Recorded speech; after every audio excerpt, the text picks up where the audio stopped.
Hello everyone. Today I'm going to show you a pitfall in calling virtual function in constructor or destructor. Let's look at our example. We have a class dog, and dog's constructor prints out dog born, and dog's bark function prints out I'm just a dog. And dog also has a see cat function. When a dog sees a cat, it barks. Yellow dog is derived from dog, and the yellow dog's constructor prints out yellow dog born, and the yellow dog barks I'm a yellow dog. In the main function, I create a yellow dog D and then call d.seeCat. Let's run the program. So when I created the yellow dog D, it first called the dog's constructor and print out dog born, and then it called yellow dog's constructor and print out yellow dog born.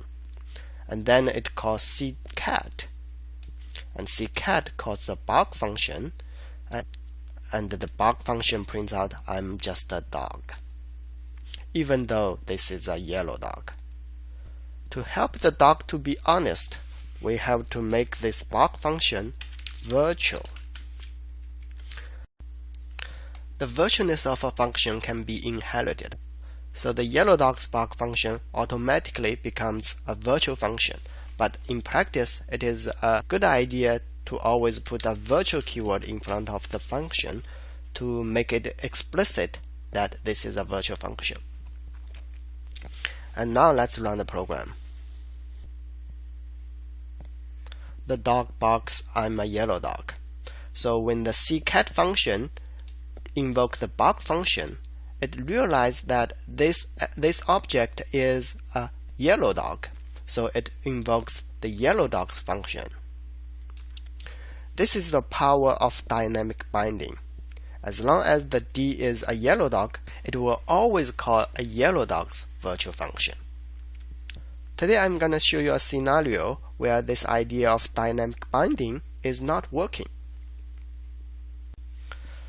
Let's say the bark function is invoked inside the dog's constructor, and see what happens.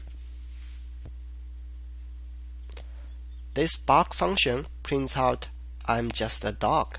Even though the bark function is a virtual function and we know that the object being created is a yellow dog, it is still calling the dog's bark function. So what happened?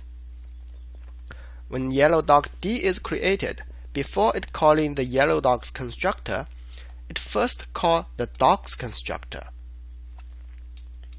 So at this point, the constructor of the yellow dog is not executed yet. In other words, the yellow dog is not constructed yet. We all know it is dangerous to call the member function of an object that is not constructed yet, unless that function is a static function. So the compiler is doing the second best thing, which is calling the dog's own bark function. So this bark function behaves like a non-virtual function when it is invoked inside a constructor. The conclusion we're getting from this example is we should avoid calling virtual function in a constructor. The constructor should do as little as possible to put the object into a valid state, and that's it. Calling any fancy function inside a constructor is not recommended.